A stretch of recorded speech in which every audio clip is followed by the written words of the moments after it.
Hola, buenas tardes. ¿Qué tal?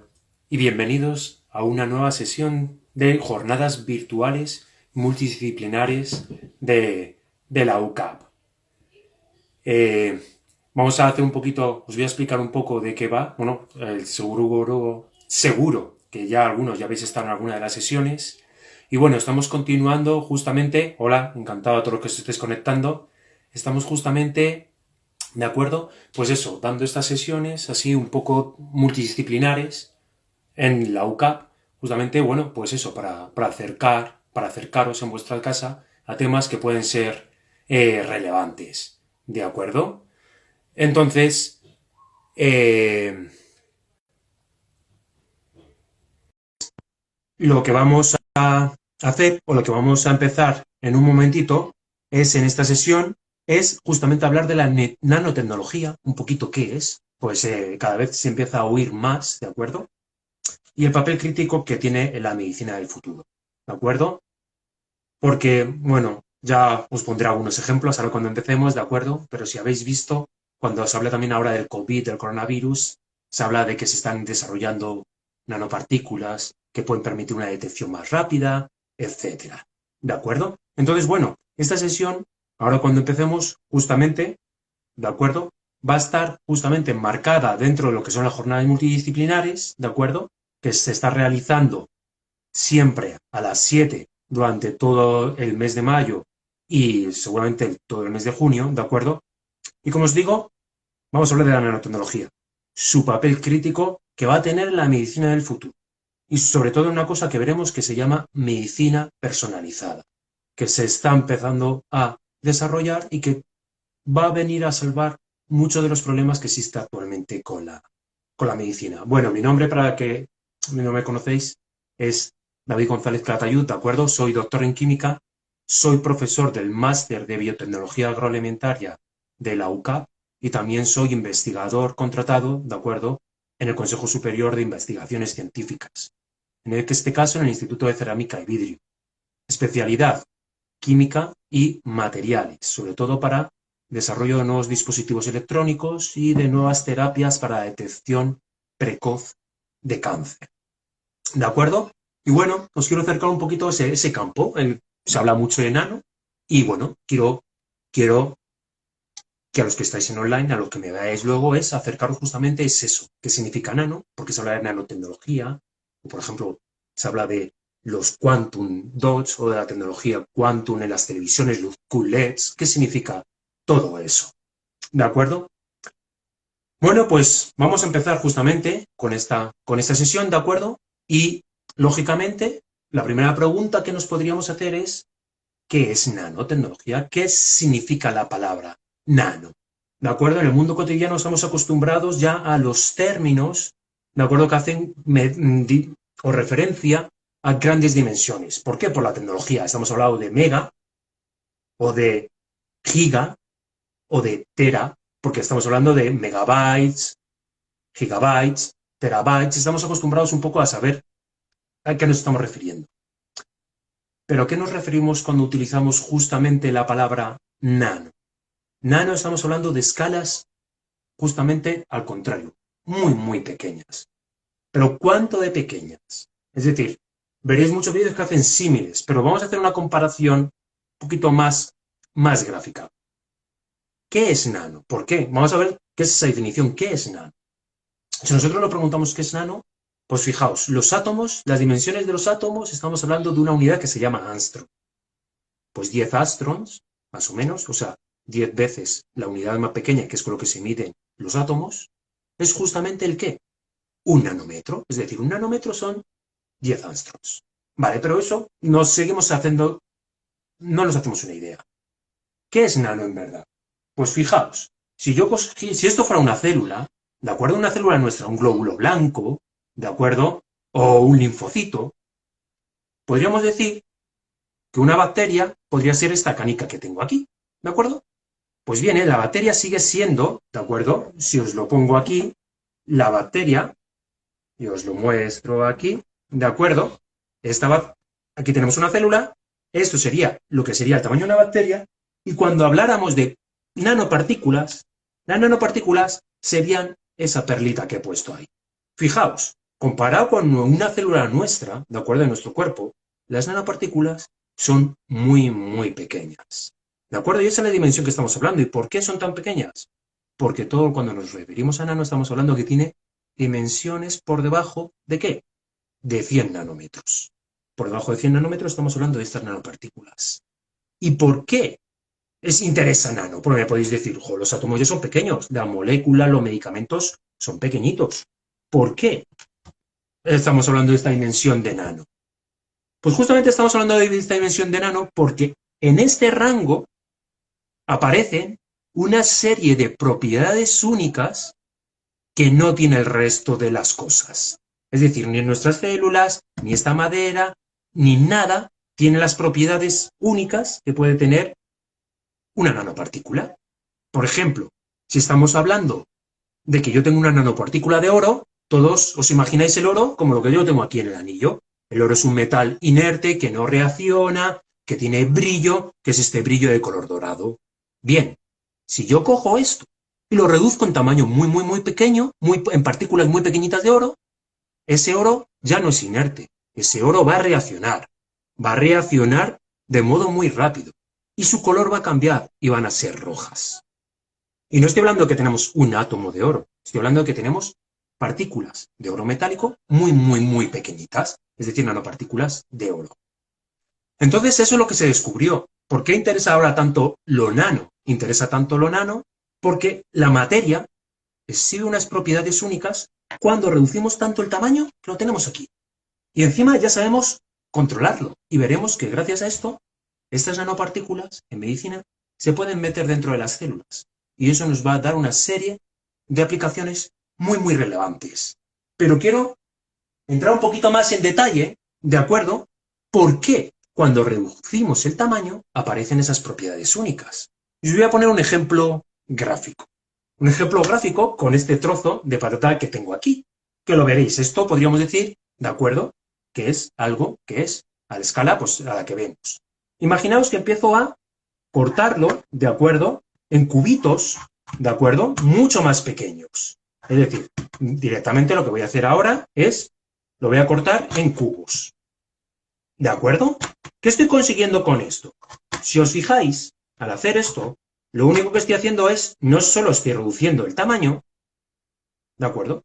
Sino que tengo el mismo volumen, pero a pesar de que yo tengo el mismo cubito, ¿de acuerdo? Como lo he partido y lo he dividido en cubos, en este caso, más chiquititos como los que estoy poniendo aquí, el volumen sigue siendo exactamente el mismo, ¿de acuerdo? Eso no ha cambiado. Yo no he destruido la materia ni he destruido los cubitos. Pero si os fijáis, ¿qué he conseguido al hacer esto? Lo que he conseguido al hacer esto es aumentar mucho, ¿qué? Las caras de los cubitos. Es decir, tengo muchísima más superficie. Como tengo mucha más superficie, hay muchísima más patata expuesta al aire. Si sigo cortando mucho los cubitos, lo que voy haciendo es, tengo el mismo volumen, porque yo no estoy destruyendo materia, pero cada vez tengo más y más y más superficie. Es decir, antes el cubo de patata veía sus 6 caras, aire. Ahora, ¿cuántas caras tengo? Un montón, porque los he dividido en cubitos mucho más pequeños. Si sigo disminuyendo el tamaño, lo que voy teniendo ya no es un cubo en volumen, lo que voy teniendo es simplemente una superficie. Y eso empieza a generar propiedades únicas. Por ejemplo, otro ejemplo, y lo veis claramente en esto que tengo aquí. Este no se ve muy bien, ahí está. Lo que tengo aquí está envuelto para que no os vuele, es colacao. El colacao es chocolate dividido en pequeñas partes muy, muy, muy, muy, muy pequeñas. Tan pequeñas que el colacao ya se comporta muchas veces como un polvo que vuela, que inhala, como el azúcar glass, ¿de acuerdo? Lo tenemos tan pequeño que ya se comporta como un líquido, como un aerosol. Puede flotar, puede llegar, puede entrarte por las vías respiratorias. ¿Y por qué tenemos que reducir tanto el tamaño? Justamente porque conseguimos una nueva propiedad, que es que yo lo eche en leche y me forme una suspensión estable que me la puedo tomar. No puedo echar una onza de chocolate entera. porque directamente no se suspendería. Pero al dividirlo tan pequeñito, consigo que tenga unas propiedades, en este caso, que se suspenda perfectamente en la leche. Bien, pero claro, esto simplemente es, voy reduciendo el tamaño. Fijaos, hay en otro sitio donde podéis ver nano. Nano, aunque estamos hablando de 200 nanómetros. Y es en el experimento que vamos a hacer ahora mismo. Es decir, si yo cojo una vela y la enciendo, ¿de acuerdo? Lo que veis, sinceramente, aquí, es simplemente está ardiendo la vela. No veis nada. No está ni generando ni humo. Pero sí está generando humo. El humo cuando lo vemos es porque son las partículas lo suficientemente grandes para verlas. Son micrométricas, ¿de acuerdo? La siguiente unidad por encima del nano. Pero si es nano, no lo veo, porque mi ojo no tiene ese nivel de, de, de aumento, ¿de acuerdo? Pero ¿qué pasa si pongo este vaso de vidrio sobre la vela? Y espero un momentito, ¿de acuerdo? Si yo hago eso y espero, y lo acerco suficiente para que le dé la llama, veréis en un momentito que se ha depositado esa capa. Y esa capa no la veíamos antes. Esto es vidrio, lógicamente no se quema. Y si paso el dedo, directamente vuelvo a tener el vidrio intacto y una capa negra en mis dedos. Estos son nanopartículas de carbón, ¿de acuerdo? Hollín.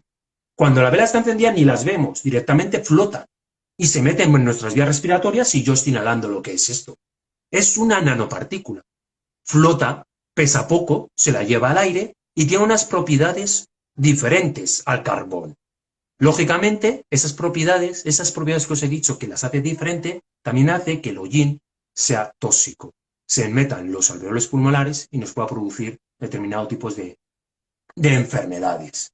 Me preguntáis si, sí, lógicamente, son perjudiciales para el medio ambiente. Las nanopartículas, uno de los problemas que hay es que no se sabe qué impacto tienen en el medio ambiente porque acaban de surgir. Y, por ejemplo, ya se han visto, por ejemplo, que las nanopartículas de óxido de titanio son tóxicas para los animales acuáticos, porque, por ejemplo, impiden la asimilación, ¿de acuerdo?, de cobre o en la asimilación de hierro o producen daños en la fauna y en la flora. Por ejemplo, el óxido de titanio, que es el ejemplo que me acaba de preguntar, se utilizaba en cremas solares para protegernos porque nos protegen súper bien en las cremas solares. Absorben muy bien el ultravioleta, no se degradan y nos estarían protegiendo del sol. Voy al mar, me baño, esa crema desaparece, se queda en el mar y la nanopartícula se la comen los peces. A los peces les producen una determinada serie de enfermedades y por tanto estamos dañando el medio ambiente. ¿De acuerdo? Otras nanopartículas que sí que conocéis son los abestos. Los abestos son nanopartículas muy finas, ¿de acuerdo? Con forma de agujas que como vuelan y son tan pequeñitas, se entran en los pulmones, se produce un daño pulmonar y te lo terminan produciendo cáncer, ¿de acuerdo? No todas son malas, pero como tienen propiedades distintas, no se conoce cómo van a reaccionar, ¿de acuerdo? El óxido de titanio no lo comemos en las pastillas, que son las que suelen dar el color blanco en los medicamentos, como en el ibuprofeno, pero eso es micrométrico. Si fuera nanométrico, ya habría un poco más de problemas, ¿de acuerdo? Pues fijaos, o sea, sí que veis, ¿de acuerdo?, que se puede ver las nanos. Es decir, cuando se depositan las suficientes nanos, las podemos ver porque ya hemos generado una suficiente capa. Bien, ¿qué tiene? ¿Por qué es tan importante? Os he dicho, surgen unas propiedades únicas. ¿Y en qué se están aplicando ahora mismo las nanopartículas? Pues ¿en qué se aplica? En lo que nos gusta tener ahora mismo a todo. En esto, ¿de acuerdo? ¿Por qué? Aquí es donde hay una capa nano. Pues hay una capa nano directamente en la capa que hace que este cristal detecte nuestras pulsaciones. Es una capa que mide resistencia, en la resistencia eléctrica, ¿de acuerdo? Y es por tanto un conductor, pero tú no lo ves. Un conductor es el cobre y no es transparente. ¿Cómo puedo tener una pantalla que emita luz y sea transparente? Porque es nanométrica. Tengo una capa conductora tan fina, tan fina, tan fina, que es transparente. Es transparente a la luz. Y por tanto, cuando yo reduzco mucho el tamaño, me vuelvo transparente a la luz. Y por eso ahí tenéis aplicación en la nanotecnología. ¿En qué? En los procesadores. ¿Dónde tenéis más tecnología? En los CDs, en los DVDs, en los Blu-rays, donde la información viene codificada en pequeños puntos que están separados distancias de nanómetros, ¿de acuerdo? Entonces, la nanotecnología ha venido para producir una gran revolución. Podemos reducir el tamaño de las cosas, ¿de acuerdo? Podemos hacer materiales mucho más resistentes. Podemos crear capas como lo que tenemos aquí, que os he dicho, que sean conductoras y ni siquiera las veamos. Entonces, ¿dónde se utiliza justamente todos estos materiales que no se podían hacer antes? Y os preguntaréis, ¿por qué no se podían hacer antes? Pues antes no se podían hacer porque no éramos capaces de reducir tanto el tamaño, de controlar en este tamaño tan pequeño las partículas. Ahora podemos. Y por tanto empieza a haber una gran explosión de tecnología.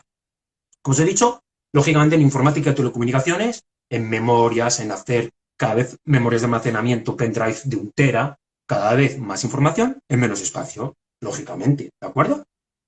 Por ejemplo, en la automoción, ¿cómo? Limpia parabrisas o parabrisas que directamente repelen el agua, porque crea una superficie nanométrica que repele el agua, como si fuera las hojas de un nenúfar o la hoja de una planta, sin usar ceras. Directamente es porque está estructurada para repeler ese agua.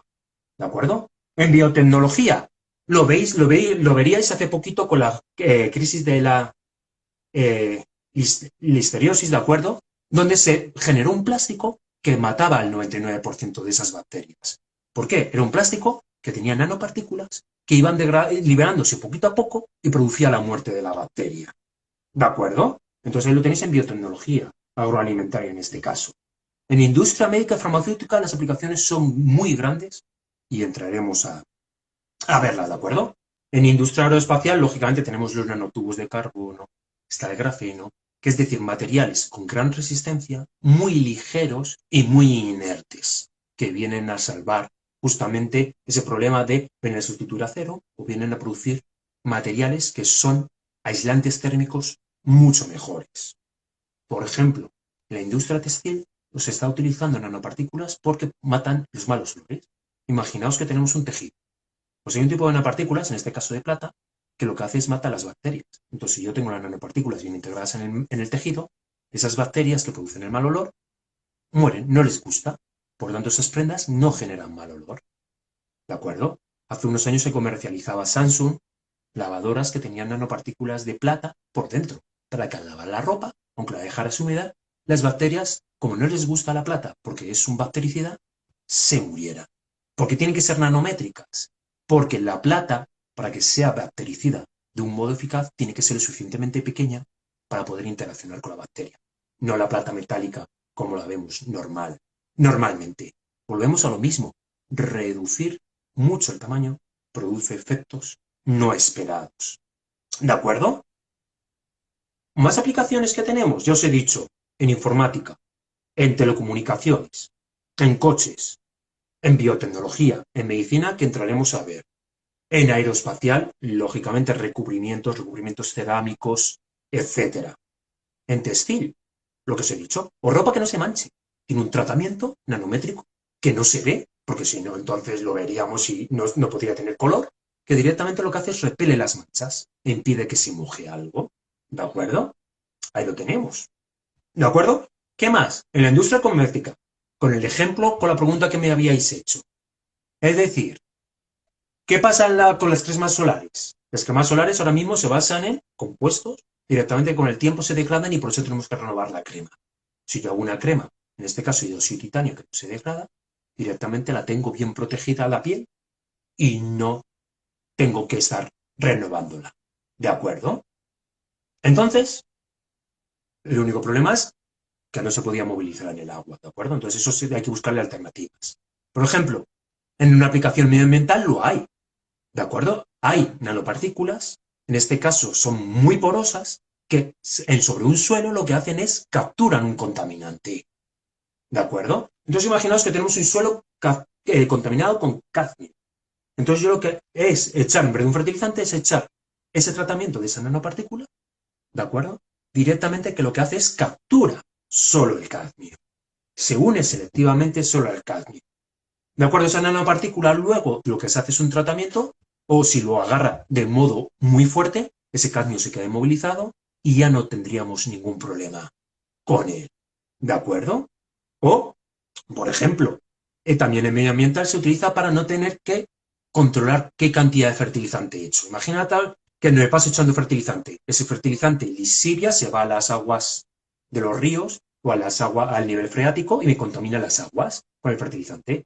Y si yo lo echo directamente encapsulado en una partícula que lo que hace es va liberándolo poco a poco a medida que se va produciendo un gradiente, es decir, a medida que lo va necesitando. Por tanto, echo solo una vez el fertilizante y se va produciendo la acción de un modo lento y de una liberación controlada, evitando problemas de lisivaciones, etcétera. Eso no se podía hacer antes, porque eso necesita controlar muy bien lo que os he dicho, las propiedades de la escala nanométrica, en este caso la porosidad que queremos emplear. ¿De acuerdo? Por ejemplo, para el agua hay un montón de nanopartículas que con la luz del sol te degradan los contaminantes. Entonces, fijaos, para el medio ambiente, una tubería, tus nanopartículas, la luz del sol, y te produce una reacción de catálisis que destruye el contaminante que llevas en el agua. Y luego ese agua sale simplemente con el contaminante degradado a CO2 y agua, si es un buen catalizador. ¿De acuerdo? Lo importante es, volvemos a lo mismo, las nanopartículas, como tienen esa reactividad tan única, tendríamos que hacerlas del modo a estar seguros de que no se movilizan, de que no se mueven de la tubería. ¿De acuerdo? Por ejemplo, también no es todo aplicaciones tan interesantes, pueden ser también en la industria del ocio. Habéis visto que ahora hay palos de golf de carbono, o mejor, o de fibra de carbono. La fibra de carbono, ligero, aguanta bien los golpes, muchísima resistencia. O pelotas de golf que directamente la superficie está nanoestructurada para menor resistencia al aire. Para eso también se hace, ¿de acuerdo? Industria de la construcción, para energías. Imaginad, las palas eólicas al estar expuestas a la intemperie, se termina acumulando suciedad. Si las doy un recubrimiento que las mantiene limpias durante más tiempo, no pesan tanto, no pierden eficacia y por tanto es una mejora, ¿de acuerdo?, para producir una mejor energía. ¿De acuerdo? O lógicamente la industria metalmecánica, etcétera. ¿Por qué? En metalmecánica, porque hay materiales antifricción, por tanto los materiales no se cliparían. O imaginaos que yo tengo un motor de un coche que no necesita aceite, porque está lubricada la pieza con un material que es totalmente antiadherente y que no se degrada con la temperatura ni con el uso, que aguanta muchísimo. No tendría que lubricar el motor, porque las piezas directamente no generan fricción entre ellas y se deslizan unas sobre otras con esas capas. ¿De acuerdo? Y hay un montón de aplicaciones, es decir, las turbinas de los aviones tienen capas nanométricas que aguantan la abrasión de partículas pequeñas, etc. ¿De acuerdo? Bien, con eso os he intentado dar una visión un poco general de... Por eso se habla tanto de nano. Por ejemplo, una cosa del ocio que sí que lo habéis visto es las televisiones QLED, que son Quantum LEDs, Quantum es de tamaño nanométrico, en el que se utiliza un material en torno a los 5 y 10 nanómetros para producir los puntos de luz. Lógicamente, como son Quantum LEDs, son de tamaño muy nanométrico para producir puntos de luz, muchísima más resolución, en el mismo tamaño sin implicar muchas más pulgadas. ¿Y eso dónde lo veis? Aquí, donde tenemos las resoluciones bestiales que tenemos ahora en tamaños bastante comedidos. ¿De acuerdo? ¿Por qué? Porque utilizamos puntos de luz, píxeles, que son muy, muy, muy pequeños. Y antes no era posible. ¿De acuerdo? Pero entrando un poco por qué va a salvar la nanotecnología o por qué nos va a ayudar la nanotecnología justamente en la medicina del futuro. Pues imaginaos, ahora mismo cuando te duele la cabeza o cuando tienen que tratar alguna enfermedad, lo que hacen es, tú tomas un medicamento, pero el medicamento lo tomas. Eso significa que invade todo tu torrente sanguíneo y luego hará efecto en donde te hayas tomado y todo lo demás que te hayas tomado en exceso estará recorriendo tu cuerpo hasta que sea eliminado, ¿de acuerdo? Por los riñones. Lógicamente, eso está muy bien, pero estoy invadiendo todo mi cuerpo. Doy un tratamiento anticáncer y ¿qué me produce? Sí, mata a todas las células que tengan reproducción rápida. Es decir, por eso suele caer el pelo, por eso ataca al crecimiento de las uñas, etc. Pero no es selectivo. Es muy difícil que sea selectivo, a no ser que se haga la inyección justo donde tienes el tumor, se controle que no se vaya hacia otros lados. ¿De acuerdo? Pero justamente las nanopartículas, volviendo al ejemplo del tamaño que teníamos, ese tamaño, ¿de acuerdo? Y que teníamos esta nanopartícula, permiten una cosa, es, la nanopartícula la puedo diseñar yo al modo que yo quiera y puede entrar dentro de la célula. Es decir, la nanopartícula tiene justamente las dimensiones de un virus. Por tanto, puede entrar. Si yo hago las diseño para que entre dentro de una célula, puede entrar dentro de una célula. Los virus, podríamos decir que son exactamente igual que la nanopartícula, están diseñados para ir a una determinada célula. Están muertos hasta que no infectan una bacteria, una célula o una bacteria y hacen su actividad de reproducción. Mientras tanto, son simplemente es un material genético protegido por proteínas, ¿de acuerdo? Nada más. Pero puede entrar. Por lo tanto, nosotros podemos hacer lo mismo, diseñar nanopartículas para que entren a una determinada célula, para que detecten una determinada célula o para que detecten lo que nosotros queramos. ¿De acuerdo? Y que cambien las propiedades. Y entonces hacer esa detección. Ahora os voy a mostrar justamente es eso. Es decir, cuando yo aplico esta nanotecnología que os estoy diciendo, ¿de acuerdo? Y el ejemplo estaba puesto en ese tamaño tan pequeñito. Yo la aplico esa nanotecnología. A la medicina surge un campo que está ahora mismo en desarrollo que se llama nanomedicina. ¿Por qué? Porque justamente tenemos las propiedades de qué? De hacer esta nanopartícula de tal modo que si yo tengo, por ejemplo, un fallo hepático, directamente vaya y me diga dónde está el fallo hepático. O detecte el pequeño fallo hepático en muy poquitas gotitas de sangre. ¿De acuerdo? O no solo el que lo detecte, sino que lo detecte y me lo trate. Entonces, así surgen una serie de propiedades que os voy a mostrar. Es decir, cuando yo he empezado a aplicar la nanotecnología a la medicina, surge lo que se llama, lo que tengo aquí, ¿de acuerdo? Que es nanomedicina. Lo malo es que se ve invertido, pero bueno, como os lo voy a leer, no hay mucho problema, ¿de acuerdo? La nanomedicina. Y la nanomedicina se puede aplicar en tres campos que van a ser la diagnosis, ¿de acuerdo? La terapia, una nueva rama que ha surgido que es la teranosis, que es decir, que es el diagnóstico y la terapia a la vez, sin tener que ir más veces, lo hago todo in situ. Y la otra parte importante, que hasta ahora no se creía que fuera posible y que se ha descubierto que sí, que es la regeneración de los tejidos. ¿De acuerdo? Porque antes no se conocía todo eso. Entonces, vamos a entrar en detalle en cada uno de ellos. ¿De acuerdo? Bien. El diagnóstico es una de las cosas que primero se pueden hacer. ¿De acuerdo? Tengo aquí una nanopartícula, como os lo muestro. ¿De acuerdo? Esa es la nanopartícula. Es una nanopartícula que no produce ningún tipo de enfermedad, es totalmente biocompatible, y la tengo recubierta de una molécula que es selectiva a un determinado tipo de enfermedad. Puede ser un cáncer, o puede ser simplemente un tumor, o puede ser, yo qué sé, que tengas justamente un daño hepático o que tengas diabetes, etc. Ese agente que tienes en superficie es selectivo a una determinada célula. O, por ejemplo, puede ir a las neuronas. Entonces, ¿yo qué hago? Yo simplemente lo que haría es, lo inyecto. La nanopartícula reconoce, busca dónde está, por ejemplo, un tumor, y entra porque lo reconoce, porque para eso tiene ese agente, que suelen ser anticuerpos, de una línea celular específica, lo reconoce y entra en la célula. Si la nanopartícula es biocompatible y nada más, lo que está haciendo es un agente de contraste. Solo se me ha acumulado en esas células. Luego, si yo lo miro por rayos X, o, por ejemplo, si esto emitiera positrones o emitiera algún tipo de información, yo estaría detectando exactamente solo las células que son cancerígenas. Por ejemplo, hagámoslo más interesante. Esto, aparte de ser biocompatible, emite luz. Y yo quiero operar un tumor cerebral que su aspecto es exactamente igual que un tumor que el tejido sano. Lógicamente, si el tejido tumoral es exactamente igual que el tejido sano, cuando un cirujano abre, es imposible que distinga qué está quitando.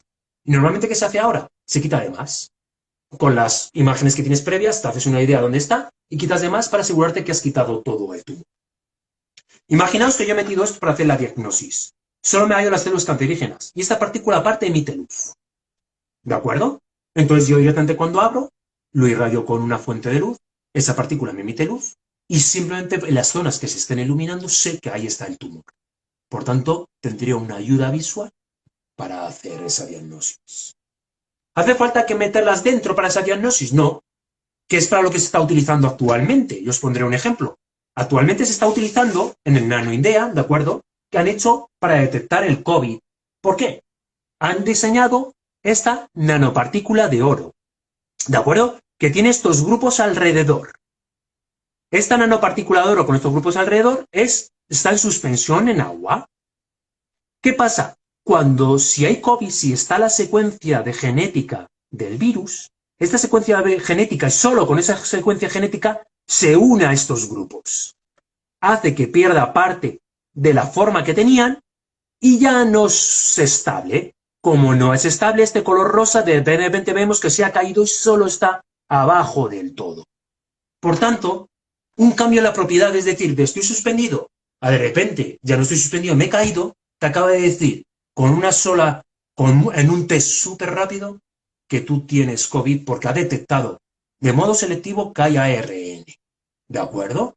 Y entonces ahí tienes un diagnóstico. ¿Necesitas hacer un PCR? Nada, no. Es la nanopartícula que es sola, es estable en agua, y cuando le añado eso, lo que hace es, se cae.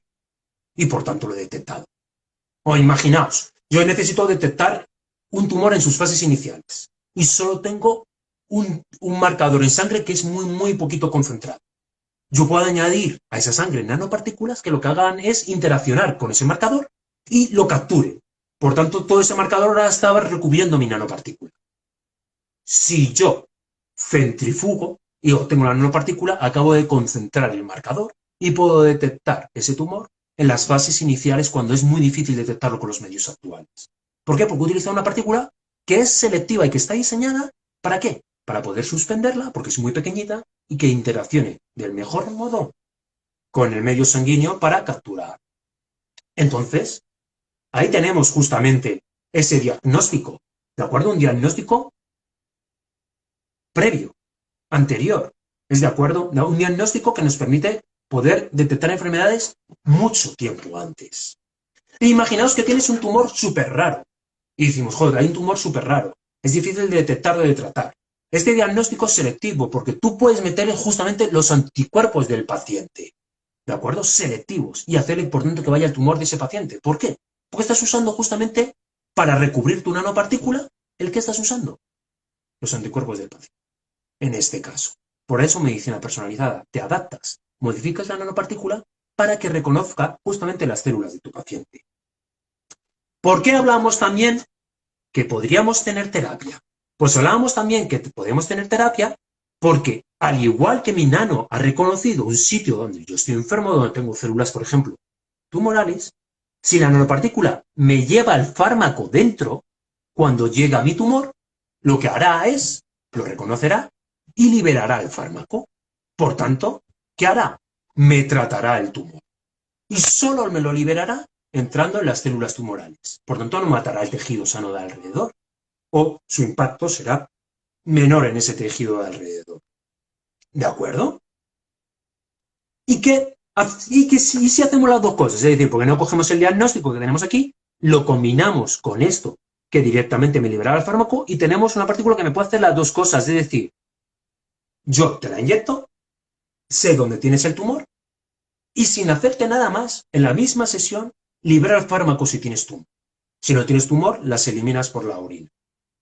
Y ya está. La misma partícula, sin cambiar absolutamente nada, me sirve para las dos cosas. Y luego para seguimiento, es decir, te la vuelvo a inyectar, miramos a ver cómo va evolucionando el cáncer. ¿Que ha seguido, casi no se ha reducido del todo? Como te acabo de meter otra inyección, otra dosis, va a ir a las células cancerígenas y se las va a matar.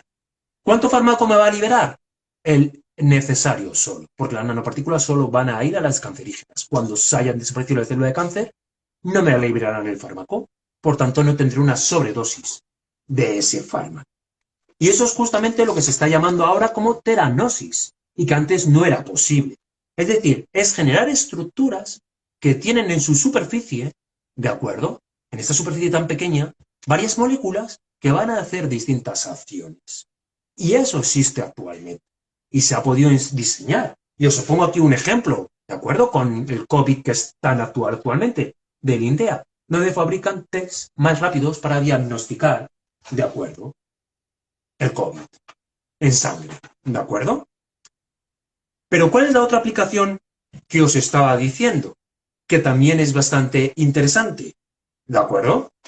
Es justamente la medicina regenerativa. ¿Por qué antes no se podía hacer medicina regenerativa? Es decir, ¿cómo se hace una medicina regenerativa actualmente? O actualmente, tú te rompes algo, te rompes un hueso, necesitamos que suelde. ¿Qué te pongo? Tornillos. O te has roto la cadera, te toca hacer un implante de cadera. ¿Qué te pongo? Un trozo de metal directamente. El trozo de metal, primero, tienes que anclar el trozo de metal al hueso.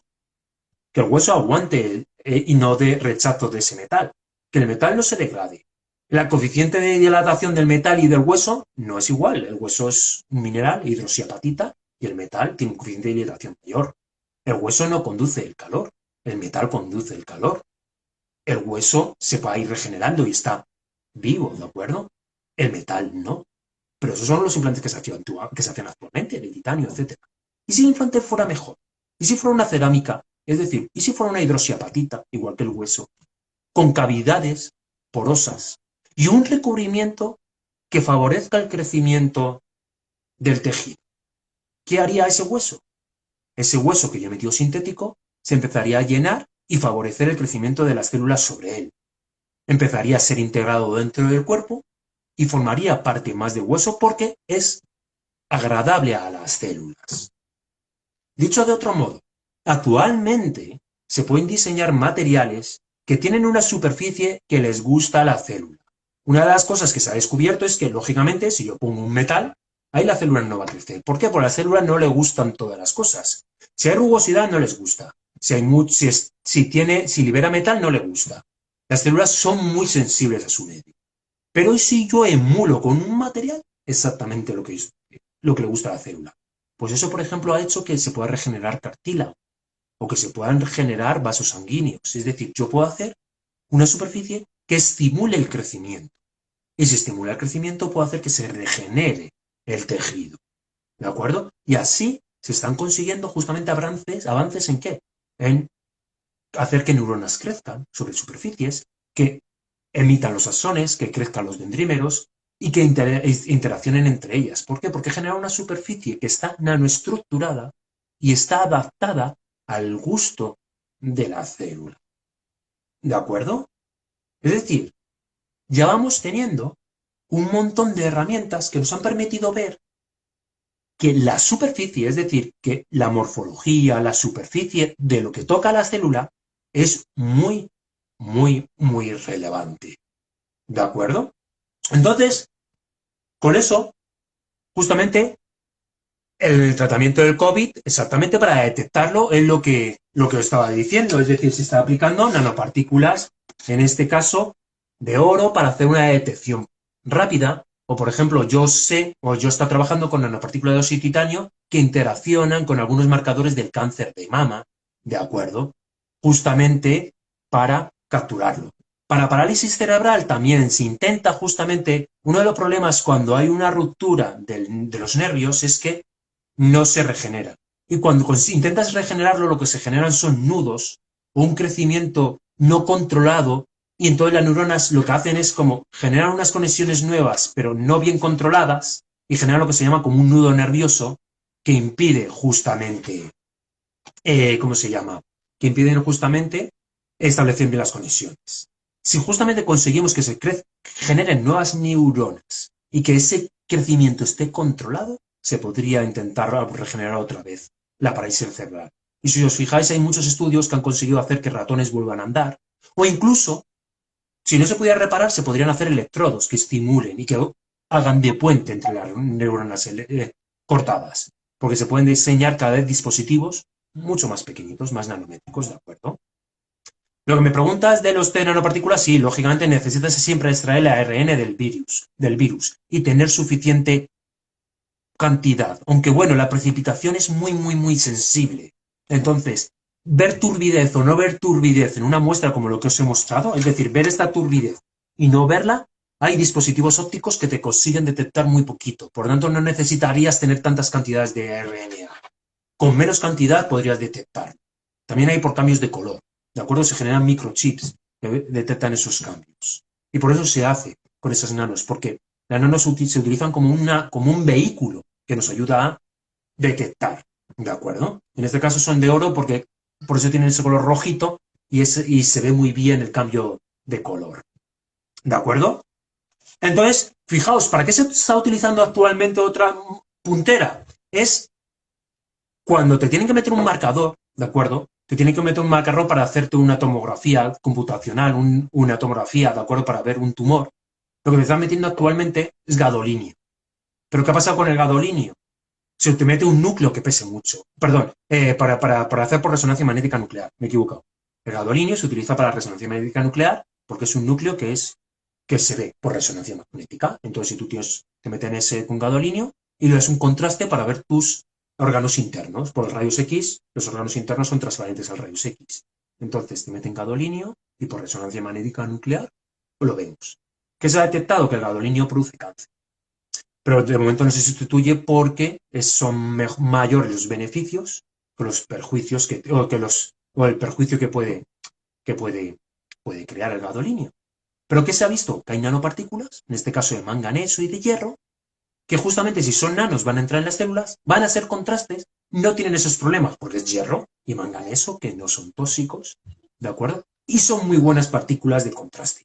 Y tienen otra ventaja, se pueden conmodular sus propiedades, porque no tengo un contraste que se pueda alcanzar. Entonces está ya entrando en fase para sustituir, se está haciendo una gran investigación para sustituir justamente esos medicamentos con gadolinio por nanopartículas sólidas, dióxido de hierro o dióxido de manganeso. ¿De acuerdo? Por ejemplo, otro que se está haciendo y que se está haciendo en este caso en Inglaterra es una nanopartícula de oro que directamente se une de modo selectivo, ¿de acuerdo? A una proteína que se libera solo si tú tienes tus riñones dañados. Es decir, si te has producido un daño en el riñón. Normalmente para saber si tu riñón está dañado, o te tienen que hacer una gammagrafía, o tienen que hacerte un montón de estudios. Esto directamente es, a través de la orina, se detecta selectivamente el daño porque detecta esa proteína que está saliendo a través de la orina. Y la detectan en pequeñas cantidades, volvemos a lo mismo, reducimos el límite de detección. Por tanto, ¿qué hacemos? Una detección temprana, de acuerdo, de tu enfermedad. Y por tanto, permite hacer un diagnóstico precoz de enfermedades y mucho más barato. Si buscáis por curiosidad, veréis, por ejemplo, que ahora hay test para detectar la malaria que son en papel. En un papel viene impreso el dispositivo, mojas con un poquito de agua y te detecta si hay malaria ¿de acuerdo? En el agua. ¿Cómo? Porque tienen nanopartículas que viran de color de acuerdo cuando interaccionan con, en este caso, la malaria, la enfermedad de la malaria. ¿Y por qué en papel? No se degradan. Es fácil de usar, barato y se puede utilizar en países del tercer mundo. Entonces simplemente tienes un test que es un papel, lo mojas y te dice, ¿tienes malaria o no? ¿Dónde está el truco?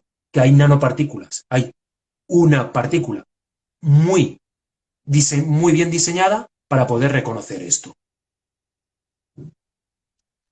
Me preguntas, yo soy estudiante de ADE, por lo que este tema es totalmente desconocido, pero ¿es posible que el copy haya sido creado en un laboratorio? No es que es posible, o sea, no se crea en verdad.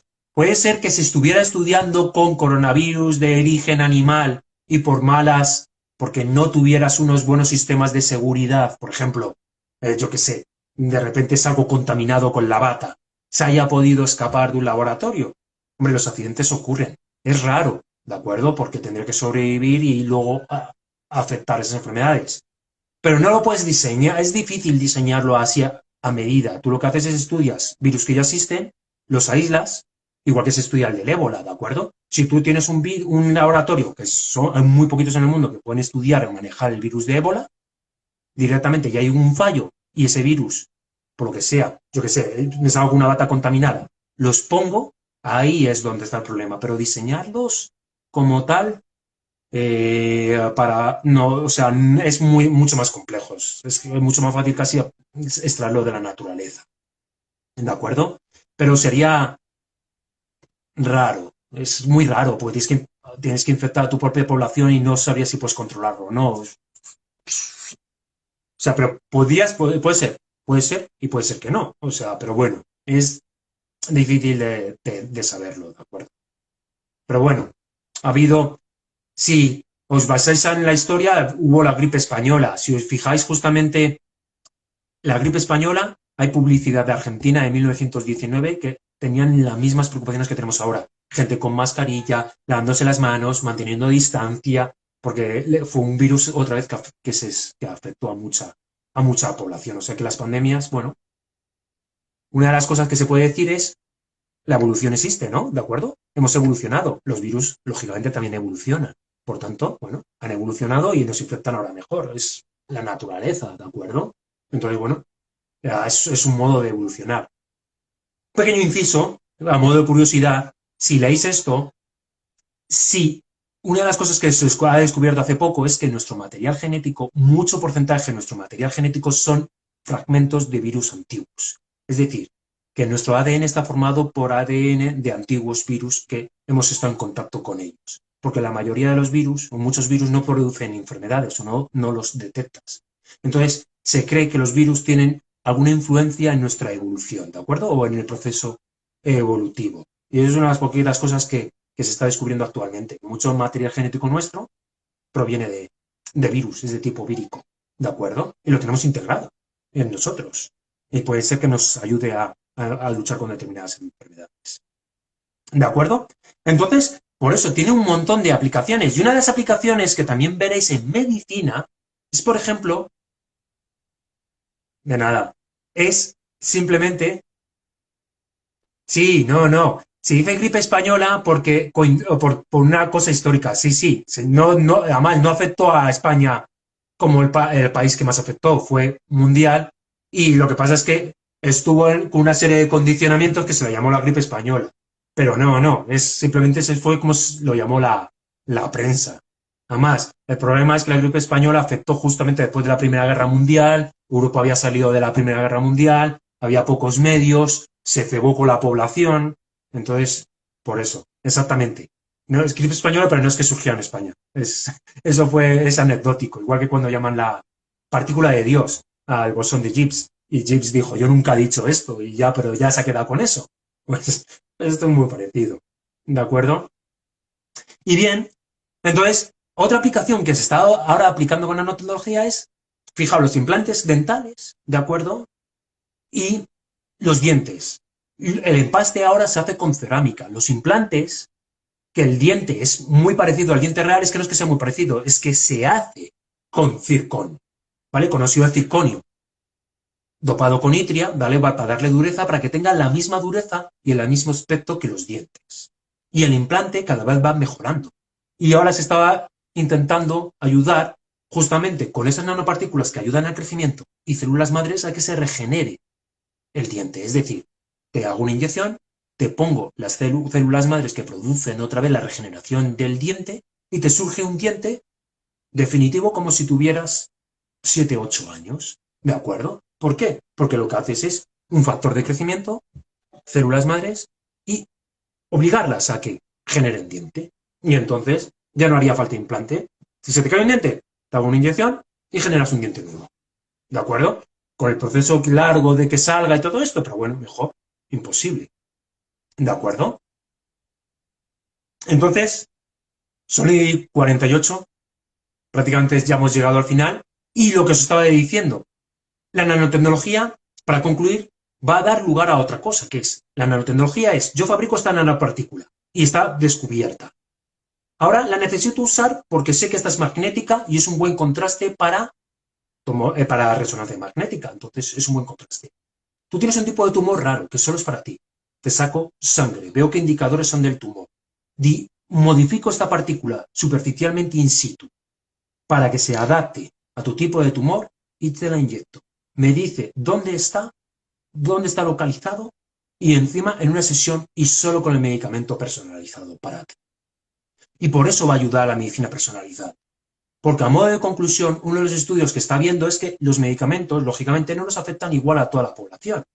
Depende de muchísimas cosas. Entonces, a mí un ibuprofeno prácticamente a lo mejor no me hace nada de efecto y necesito tomar más dosis, pero a otra persona un ibuprofeno, el efecto que le produce es muchísimo más potenciado. ¿Por qué? Porque nuestro metabolismo, nuestro código genético, somos personas distintas y va encaminado a eso. Es decir, a que la medicina se adapte un poco más a tus características biológicas, físicas que tú tienes. ¿De acuerdo? Hay gente que es intolerante a la lactosa, otras que no, etcétera. Pues los medicamentos es exactamente igual. Hay gente que es alérgica a algunos tipos de antibióticos y no se les puede dar. Pues la medicina personalizada, y justamente gracias a la tecnología, va encaminada a que ese medicamento sea lo más selectivo a tu tipo de enfermedad o a tu tipo de patología. ¿De acuerdo? ¿Por qué? Porque podemos fabricar. ¿De acuerdo? Y exactamente, en proceso de metástasis es también muy útil porque solo va a ir a tu tipo de tumor. ¿De acuerdo? Como solo vaya al tipo de tumor, va a ver si tiene metástasis y van a poder tratarla en esas determinadas partes. Pero sobre todo, y con esto concluyo, una de las cosas más importantes es, en cáncer es el diagnóstico precoz. Cuanto antes se diagnostique un cáncer, mayor es el índice de supervivencia. Es decir, un cáncer diagnosticado en el primer o 2 años de desarrollo, y si es de los normales, no es de los muy agresivos, eso significa que con un 95% de probabilidades hay supervivencia y vida no se supera. Si se diagnostica ya cuando llevan 3 4 años de desarrollo del cáncer, los niveles decaen de supervivencia y es mucho más difícil tratarlo y que el paciente sobreviva. Y eso eso es un estudio a larga distancia, es decir, entonces una de las cosas que Europa está invirtiendo actualmente más dinero es desarrollar nuevos métodos de hacer screening, es decir, de hacer detección precoz del cáncer y del modo más barato posible. Y esto nos lo va a permitir, porque no necesitan ni sacar mucha sangre ni hacer venir muchas veces al hospital, al paciente directamente y abaratar costes y que los tiempos se reduzcan. Que de 2 3 días para hacer un análisis, para saber si tienes indicadores de cáncer en sangre, a lo mejor hacerlo en 2 3 horas. Entonces, liberas trabajo y puedes hacer screenings, o sea, puedes hacer un mono, o sea, puedes mirar a la población de un modo más efectivo, con menos recursos y más rápido, que es lo que se pretende. ¿De acuerdo? Por tanto, sí que se utiliza para metástasis, pero sobre todo también para detección temprana de determinado tipo de enfermedades. Espero que os haya resultado interesante esta pequeña introducción, ¿de acuerdo? A lo que es la nanotecnología, ¿de acuerdo? Y encantado de haberos tenido conmigo. Pasar muy, muy buena tarde y nos vemos pronto. ¿Tenéis alguna duda antes de finalizar la sesión que queráis resolver? Me alegro que os haya resultado interesante.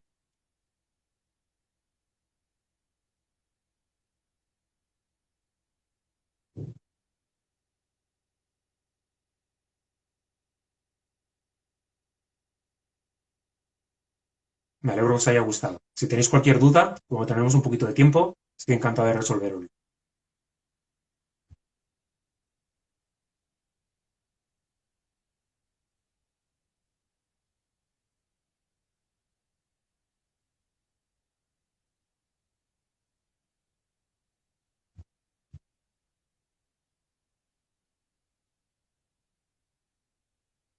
Muy buena tarde. Entonces,